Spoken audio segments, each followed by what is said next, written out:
What? Say what one more time? I dare you. You read the Bible, Brett? You know, I've been reading the Bible. Ezekiel 25:27.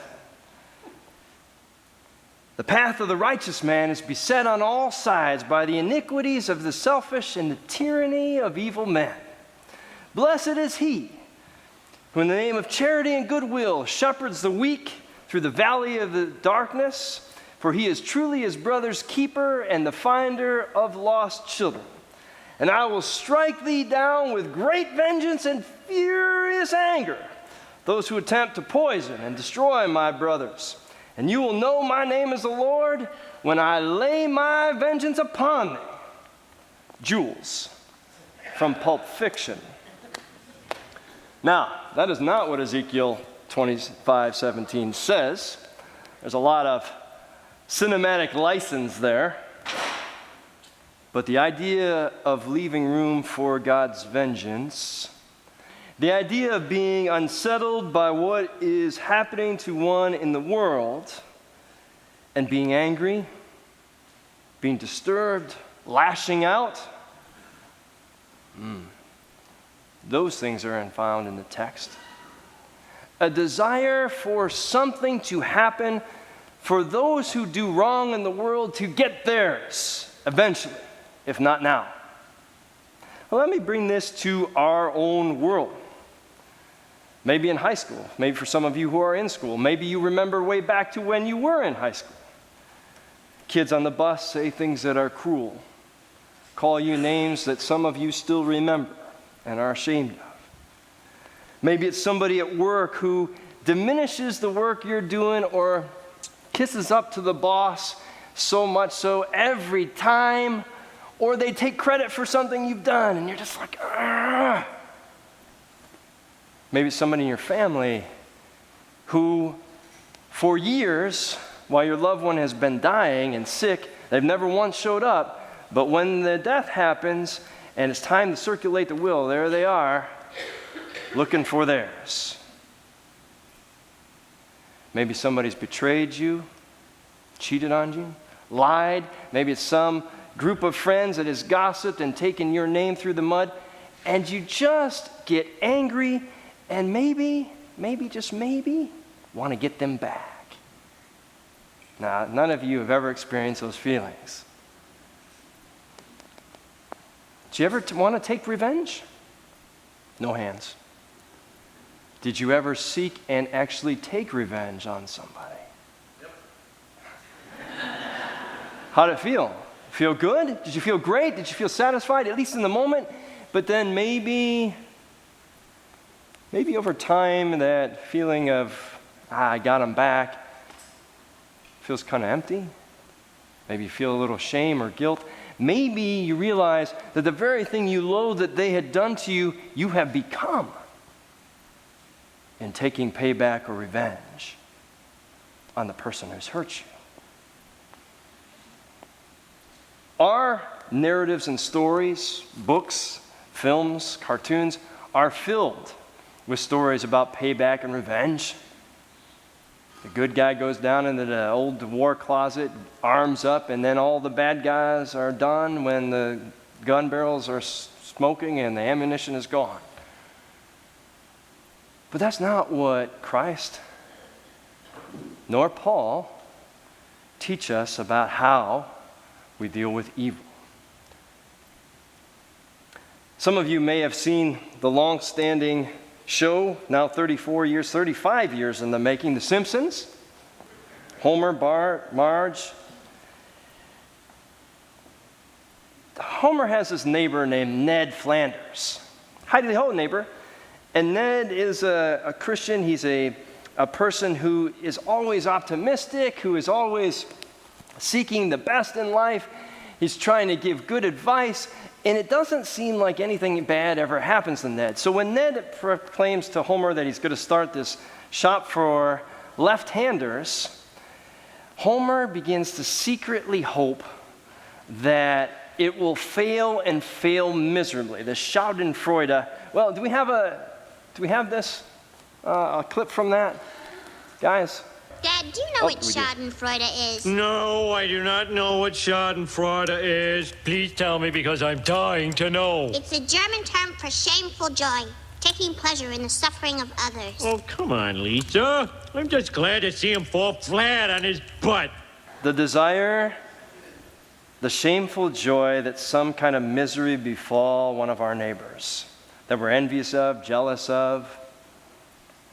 They hope that they'd fail and fail miserably, fall flat on their faces.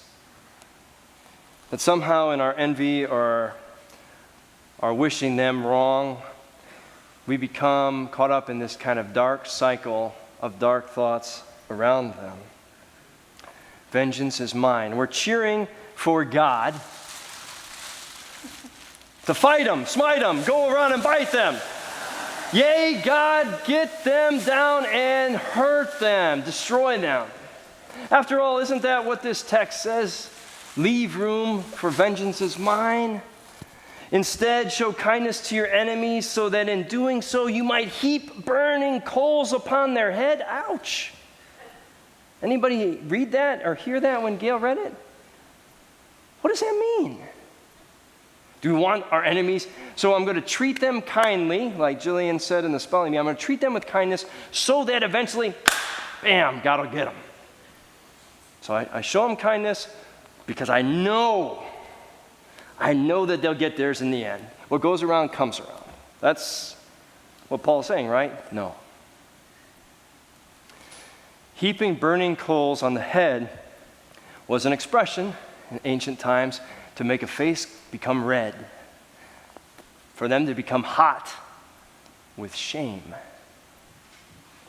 By showing an unexpected kindness in the face of cruelty, by showing Christian compassion and love in the face of somebody who's been greedy or who has been a jerk to us, that I would turn the mirror spiritually to them and reveal to them how their actions actually look, so that the burning coals, the shame of it, would break the evil of their heart. Christ says something very similar when he says, I tell you, don't hate your enemies, but love your enemies. If somebody compels you to walk a mile, walk a second. If somebody sues you in court for their coat, for your coat, give to them your undergarments as well. And Jesus wasn't saying be a Christian doormat, be a Christian patsy. Jesus was saying, hey, if somebody's going to take you to court for your coat when it's cold out, then I want you to strip down to nothing, stand there in court naked, and say, this is the kind of thing that your cruelty will do. You want my coat? Here, fine, take my coat. Take everything I've got, if that's really where your heart is at. And in doing so, what they meant to do to hurt you is turned in a mirror and say, hey, is this really kind of behavior God would want from you? It's, by the way, also the very nature of this.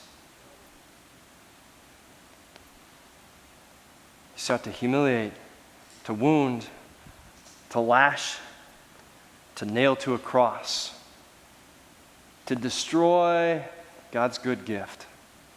And what is Christ's response? Repay evil for evil? Get the bands and legions of angels to wipe everybody out? No. Father, forgive them. They don't know what they're doing. A spiritual mirror. The very fabric, and I would argue one of the linchpins of how Christ teaches us to live in a world that seeks often to repay evil for evil, to get one up on.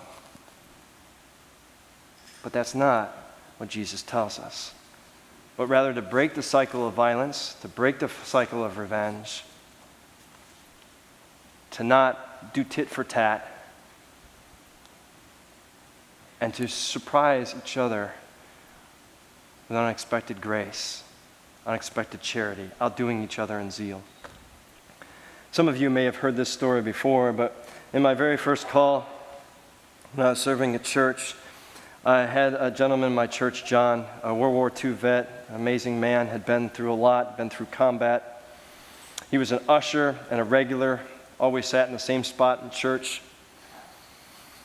And I noticed that John hadn't been coming to church for about 3 or 4 weeks, and he hadn't hardly missed like a Sunday in my couple of years that I had been serving there. So I called him up, and I said, John, it's Pastor Scott, and the phone hung up.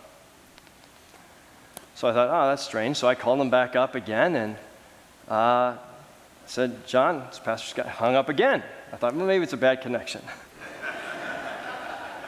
I called him up one more time because we had had a great relationship. And he said, upon the third call, I don't like what you've done in the church, taking people down in the night ministry, serving those folks. And I'm not sure who he meant by those folks, like maybe it was poor Latinos or African Americans, I'm not sure. But he said, we should be here in our neighborhood with our people. And then he hung up. And I tried calling back, he didn't answer. And weeks turned into months, and I stopped calling. I stopped reaching out. And we got a phone call from Christ Hospital saying, John, so-and-so is in the hospital. And it was the same John. And I looked at the other minister who was serving with me, and I said, you got to go, because he don't want to see me. We are not getting along. So the other minister went and visited him and said he had a nice visit or whatnot, and he came back and he said, you need to go see John. And I said, no. And so I waited. But the minister's words and the Holy Spirit kept wrestling with me, and I thought he's right. As much as it depends upon us. Can't control what another person's going to say or do or react, but as much as it depends upon us, it's my responsibility. It was my responsibility in that moment. It's our responsibility to own what we can in the conflict or tension. You can't change how anybody's going to receive what you do, but still do it anyway, as much as you can be Christ-like. So I went, and I was nervous. I was praying on the way there. I walk in this room, John, after 6 months almost of not talking to each other. How are you? And as I'm starting to apologize for my role in whatever he's upset about, he's apologizing back to me. These two grown men, one in his 80s, one in his 20s, come to weeping at that bedside. And it might not have turned out that way, I don't know, but I'm telling you the story because as I drove away from the hospital, a visit I wasn't going to make because I was stuck in he wants to do that to me, fine, forget him. I'm going to write him off my list. Because we do that sometimes, right? We give up on each other. I'm going to cross them off the list. They're not getting a Christmas card from me anymore. Forget it. And when we do that, we say, oh, that person's a jerk. That person's got whatever prejudices. That person's a liar, a cheat, whatever. We don't realize that somebody else has got a list that got our name on it. I'm driving home. True story. Not 10 minutes away from the hospital, I get a call back. Pastor Scott, you were just here. John has died.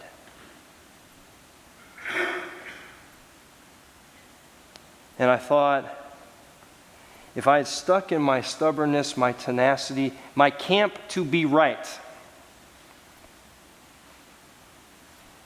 I mean, he, after all, was the one who started this, right? It's his fault. His views are different than my views. It's up to him to say he's sorry or her to say she's sorry. I'm not doing it. I got no part of this. Except we do.